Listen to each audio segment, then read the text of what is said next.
So today's current affairs topic మనకి లాస్ట్లో space debris పైన ఓకే.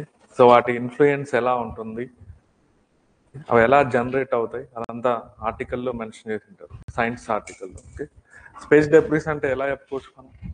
డెబ్రిస్ ఓకే, చెత్త ఇండైరెక్ట్. ఓకే, అంతరిక్షంలో చెత్త అనేది ఎలా పేరుకుపోతుంది, కారణం ఏమంటది? ఓకే, మనం యూజ్ చేసిన లాంచ్ వెహికల్స్, ఓకే, అదేవిధంగా మనం ఏదైనా ఒక స్పేస్ మిషన్స్ కానీ ఇలాంటివి ప్లేస్ చేసినప్పుడు, లేదా శాటిలైట్స్ ఎక్స్పైర్ అయిపోయినప్పుడు, దాని టైం అయిపోయినప్పుడు అవన్నీ ఎలా కన్వర్ట్ అవుతాయంటే డెబ్రిస్ కిందకి, స్పేస్ జంక్ అనొచ్చు దాన్నే ఇండైరెక్ట్గా. ఓకే, దానివల్ల ఏమవుతుంది, ఏమైనా డ్యామేజ్ అవ్వచ్చు. సో ఫ్యూచర్లో ఇది అలానే స్పేస్లో కనుక అలానే అక్యుములేట్ అవుతాయి. సో ఫ్యూచర్లో జరగబోయేటువంటి మిషన్స్కి, లాంచ్ వెహికల్స్కి ఇవి డ్యామేజ్ తీసుకొని వచ్చే స్కోప్ ఉంది. సో వాటి గురించి మనకి ప్రపంచవ్యాప్తంగా ప్రజెంట్ చర్చ జరుగుతుంది. సో వాటిని ఎలా హ్యాండిల్ చేయాలి అనేది. సో ఇలా స్పేస్ డెబ్రిస్ ఒకదాంతో ఒకటి ఇలా లో ఎర్త్ ఆర్బిట్స్ లో ఇలా అక్యుములేట్ అవుతూ ఉన్నాయనుకోండి, క్లియర్. ఓకే, దీనివల్ల మధ్యలో కొలిజన్స్ అనేది స్టార్ట్ అవుతుంది. ఈ కొలిజన్స్ అనేది స్టార్ట్ అవడం వల్ల అక్కడ నుంచి ఫైర్ ట్రిగ్గర్ అవ్వచ్చు, అక్కడ ఉన్న శాటిలైట్స్, కమ్యూనికేషన్ శాటిలైట్స్ ఇలాంటివి డ్యామేజ్ అవ్వచ్చు ఇండైరెక్ట్లీ. సో ఈ ప్రాసెస్ నే మనం ఎలా అనొచ్చు అంటే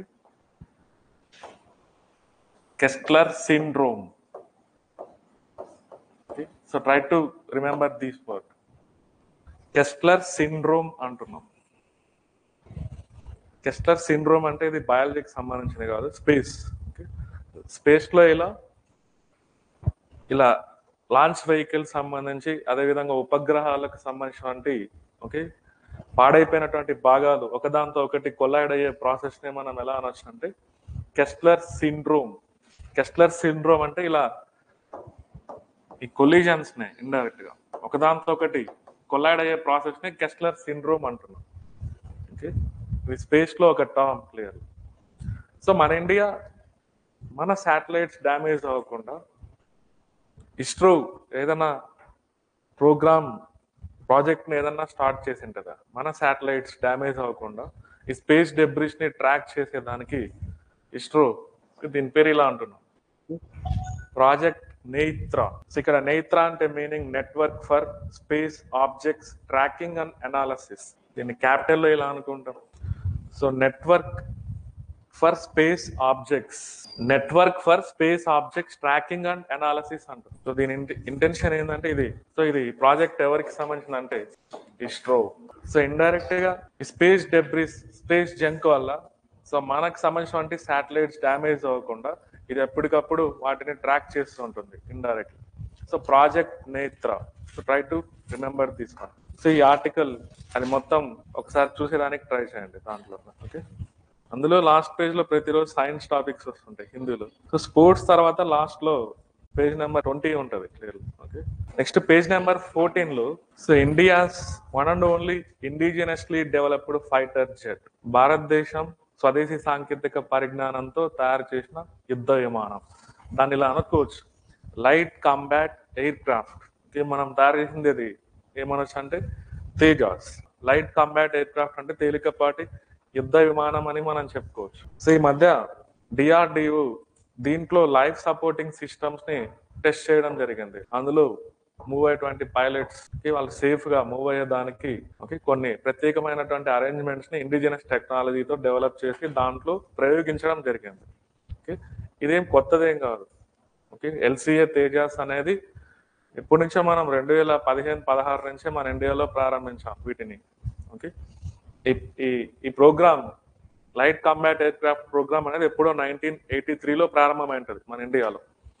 1983లో, క్లియర్. ఓకే, అప్పుడే మనకి integrated guided missile development programme మన క్షిపణులకు సంబంధించి ఏపీజే అబ్దుల్ కలాం గారి సహాయంతో integrated guided missile development programme 1983లో ప్రారంభమైంటది. దాని ద్వారానే మనం మన ఇండియాలో బ్యాలిస్టిక్ మిసైల్స్ తయారు చేయడం మొదలు పెట్టాం.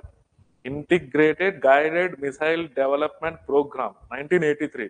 అదే సంవత్సరంలో వీటిని తయారు చేయడానికి ఒక ప్రాజెక్ట్ అనేది మనం స్టార్ట్ చేసాం. కాకపోతే వీటిని ఆఫ్టర్ 2015 ఆన్వర్డ్స్ వీటిని యూజ్ చేయడం స్టార్ట్ చేసాం.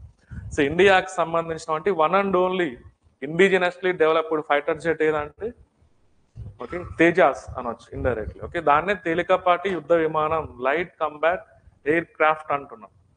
సో ఇండియాలో ఇంకా ఏదైనా యుద్ధ విమానాలు మనం యూజ్ చేస్తున్నామా ఇది కాకుండా? ఇది ఓకే రఫేల్ అది ఏ ఏ కంట్రీకి సంబంధించింది? ఫ్రాన్స్. ఓకే, సిమిలర్లీ రష్యాకి సంబంధించింది ఏమైనా ఉన్నాయా ఇండియాలో? ఓకే, ఇవన్నీ ఒక దగ్గర మీరు ఓకే. సిమిలర్లీ రష్యాకి సంబంధించింది MiG-21, MiG-27, MiG-29. ఓకే, ఇవే కాకుండా ఇంకా సో ఇలాంటివి సుఖోయ్. సో ఇవన్నీ రష్యా రిలేటెడ్ థింగ్.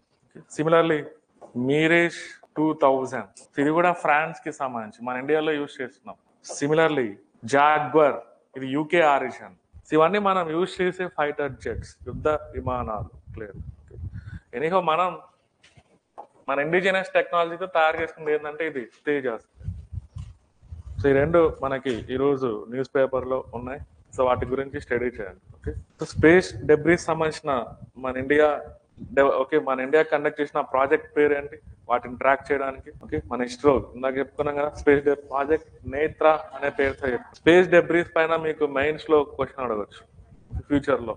సో అందుకే ఆర్టికల్ మొత్తం చదవండి, లాస్ట్ లో ఉన్న ఆర్టికల్ మొత్తం. సో ప్రిలిమ్స్ పర్స్పెక్టివ్ లో ఇలా అడగచ్చు మనల్ని. సో కెస్లర్ సిండ్రోమ్ అంటే ఏంటి? ఆ పైన ఉన్నటువంటి ఆ జంక్ ఏదైతే ఉంటుందో ఒకదాంతో ఒకటి కొలైడ్ అయ్యే ప్రాసెస్ ని కెస్లర్ సిండ్రోమ్ అనే పేరుతో